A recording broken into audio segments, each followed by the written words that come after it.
The sky was gray over London. A soft wind moved the old trees outside Kensington Palace. Inside, everything was quiet. It was early morning. Most of the staff hadn't arrived yet. The long hallways stood still. The smell of polished wood filled the air. Prince William walked slowly through the palace. His shoes made light sounds on the marble floor. His heart was beating fast, though he didn't fully understand why. Today was different. He felt it deep in his chest. 3 days ago, something had arrived. A letter, not from any official or advisor, but from his mother, Princess Diana. It had been written 25 years ago, months before she died. The envelope was old and yellow. The writing on it was hers, the same handwriting that had once written notes to him and Harry when they were small boys. He had opened it in silence. Inside was a message so personal, so deep, that he couldn't speak for a long time. It was full of her love, but it also told of a secret, a person hidden deep inside the palace, someone Diana had known and cared for, someone she had protected. William had read the letter again and again, and today he was ready to follow its instructions. The palace was full of secrets. Everyone knew that. But what he was about to find was more than a royal scandal or some forgotten history. This was something his mother had kept hidden, even from the world, even from the crown. She had trusted only him to know the truth. He turned down the east wing, a part of the palace that hadn't been used in years. The windows were dusty. The air was colder here. He passed paintings of kings and queens long gone. Then he found the old green tapestry his mother had written about. It showed a hunting scene with dogs and horses. Behind it, just as the letter said, was a door, small, wooden, almost invisible. His hand shook as he reached for the handle. The door creaked as it opened. Behind it was a narrow hallway, dark and still. Dust floated in the air like tiny stars. William took out his phone and used the flashlight to see. He walked slowly. The hallway smelled old like paper, wood, and something long forgotten. At the end of the corridor was another door. This one was painted a fading green. On it was a brass nameplate. The name was almost gone, covered in dust. William wiped it gently. It said, Margaret. He didn't know the name. It wasn't in any royal book, not in the family tree, but he felt something stir inside him, like his heart remembered something his mind could not. He placed his hand on the knob, paused, took a deep breath, and opened the door. The room inside was warm. Sunlight came through one small window.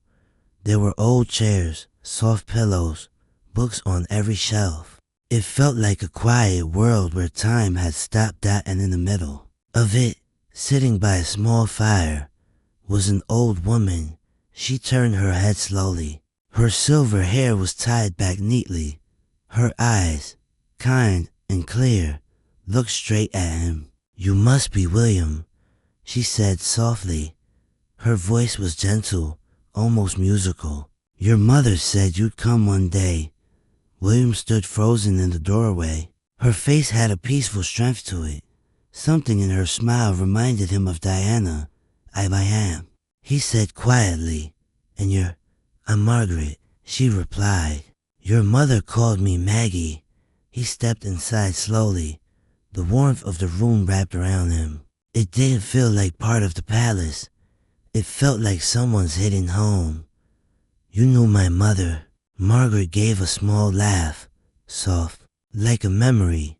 Oh yes, she found me, years ago, just like you did now. William sat down in the chair across from her, still trying to understand. Who are you? He asked. I've never heard of you. She looked at him, and her eyes held something deep: pain, strength, and truth. I am your great-aunt, she said. Your grandfather's sister. William's breath caught. That wasn't possible. He knew his royal history well. He knew every name, every relative. No, there's no Margaret listed in the family. She nodded sadly. That's because they erased me. Why? William asked, confused.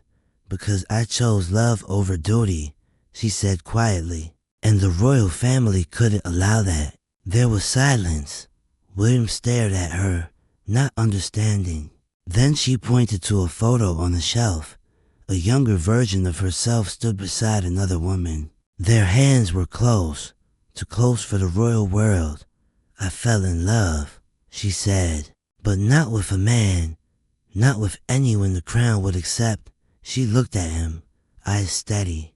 They gave me a choice, marry who they picked, or disappear forever. I chose love. So they said I died in an accident, held a fake funeral, and I've lived here ever since. William couldn't speak. His hands trembled slightly in his lap. Your mother found me by accident. She didn't judge. She didn't question. She just stayed. She became my family. Tears welled in William's eyes. In this hidden room, with this forgotten woman, he could feel his mother's love stronger than ever. She brought me news of you, Margaret whispered. Of Harry. She brought me pictures, stories, laughter. You grew up here, in this very room. Through her eyes, William covered his mouth with his hand. He didn't know when the tears had started. She trusted me with her heart, Margaret said, smiling gently. And now she trusts you. William nodded slowly. I won't fail her, he said. Not now. Prince William sat still in the quiet room. His hands were shaking slightly, but he didn't notice. Across from him, Margaret, his great aunt, watched him gently. Her silver hair shimmered in the morning light. The fire cracked softly between them. The silence was full, not empty. It carried years of secrets, sorrow, and quiet strength. William wiped his face with his sleeve. He hadn't cried in years. Not like this. But this room, this woman, and his mother's memory, all of it was too much to hold in. Margaret looked at him kindly. You don't have to speak yet, she said. I know it's a lot to take in. William nodded, still too full of emotion to answer. She leaned back in her chair and looked out the window. When I was 25, I was supposed to marry a man chosen by the family. He was rich, important, and cold. My heart didn't belong to him. She paused. I fell in love with someone kind, someone gentle, but the world wouldn't accept it, not back then, and especially not the royals. William listened carefully. Her voice was soft, but every word felt heavy. When they found out about us, she continued, they gave me a choice. Leave the person I loved, or disappear. They said it was for the crown, for the image, for duty. She looked directly at William. I chose love. A deep silence filled the room. William looked at the photograph on the small table again. It showed Margaret, young and smiling, standing close to another woman. Their hands almost touched. They told the world.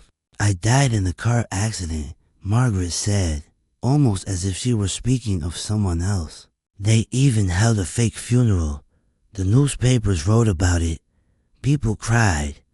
But I wasn't dead. I was moved here, hidden away.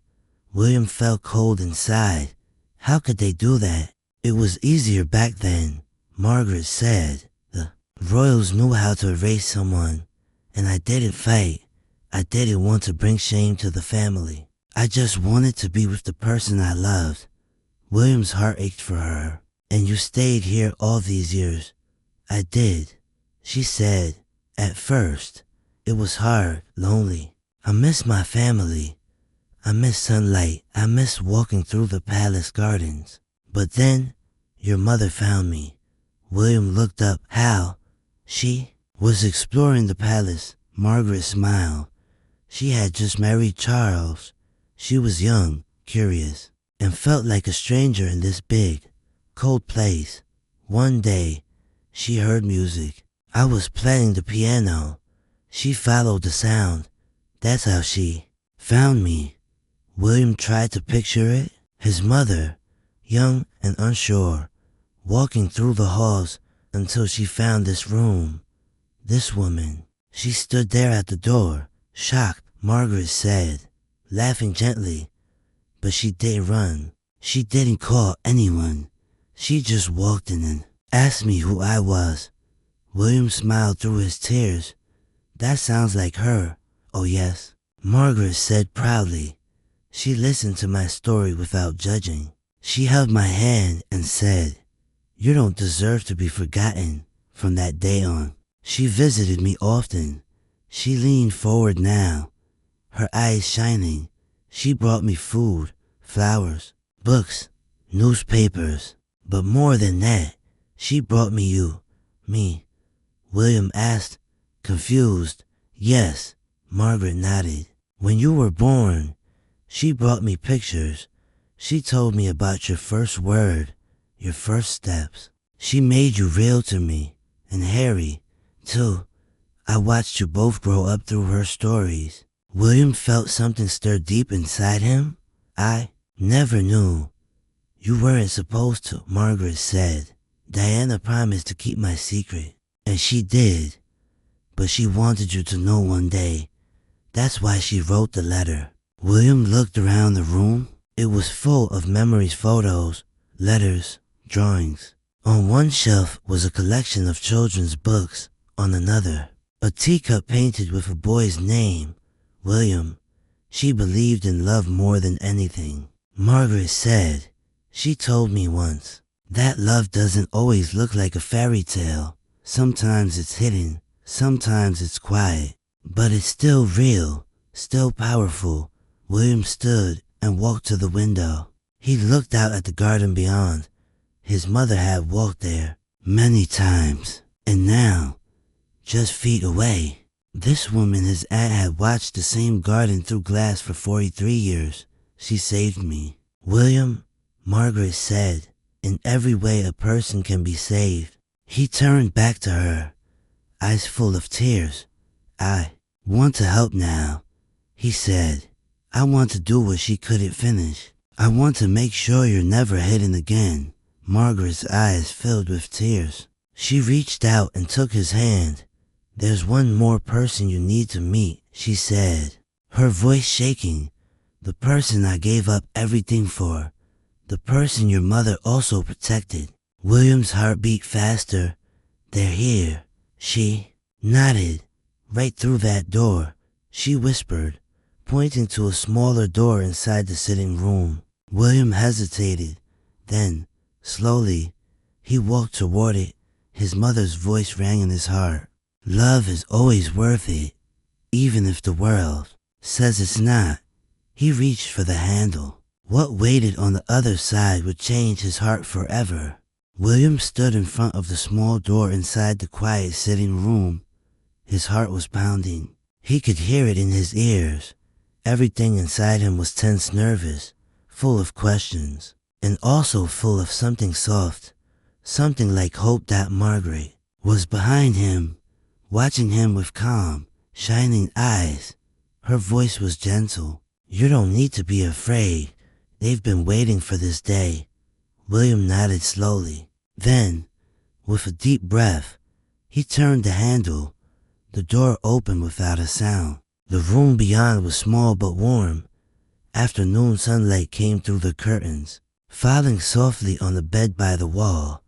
There were fresh flowers in a vase, and the smell of old books mixed with something sweet like lavender. On the bed lay an elderly person, propped up against pillows. Their eyes were closed at first, their bodies still. William stepped closer. Then the person's eyes slowly opened. They were tired eyes but bright, full of warmth and memory. When they saw Margaret behind William, their face lit up. Is this him? The person whispered. Margaret smiled, her voice cracking with emotion. Yes, my love. This is William. The old person looked at William, studying him gently. "You look like your mother," they said. "You have her eyes." William moved closer, pulling a chair to the side of the bed. "You knew her very well," they replied, reaching for his hand. Their fingers were thin, but strong. "She saved us." William's eyes filled again. He had cried more in this one day than in the last 10 years, but the tears didn't feel heavy. They fell. True that Margaret came and sat on the other side of the bed. She took the old person's other hand. "William," she said softly, "this is Alex, the person I gave everything up for. My heart, my family, my freedom." Alex smiled at her. It was the kind of smile that only comes from a lifetime of love. William's voice was soft. "You've been together all this time, 63 years, Alex said proudly, "and hidden from most of them." William looked at the two of them, older now, but still full of deep love. He felt something deep in his chest begin to shift, like the walls he had built round himself were beginning to fall. Alex looked at him gently. "When Margaret chose me, we thought we could face anything, but hiding is hard, William. It hurts in quiet ways. You lose track of the world. You lose yourself sometimes." Margaret nodded. "We were becoming shadows, ghosts in this old palace. But then your mother came," Alex said, their voice growing stronger. "She didn't just visit, she brought light. She made us laugh again. She brought music, books, even silly magazines. She brought pictures of you and Harry," Margaret added. "Every birthday, every first day of school, we watched you grow through her words and stories." William felt tears slide down his cheeks again. "She never told us. She didn't need to," Margaret said. Her love was enough. Alex reached over to a small table and picked up a wooden box. Inside were dozens of letters, all in Diana's handwriting. "She wrote to us every month," Alex said. "Even after she died, her letters came. She had arranged everything. She didn't want us to ever feel forgotten." William picked up one letter. It was dated 5 years after Diana's passing. "Dear Maggie and Alex," it read, "I hope this month has been kind. William is growing into a fine young man. He reminds me of you. Maggie's strong and gentle. I wish you could see how kind he is. He has your heart." William closed his eyes. His throat tightened.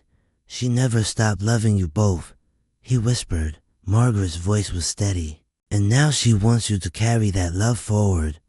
William looked at them both. "What do you need? What can I do?" Margaret and Alex looked at each other, then back at him. "We don't need much," Alex said. "We just want to stop hiding.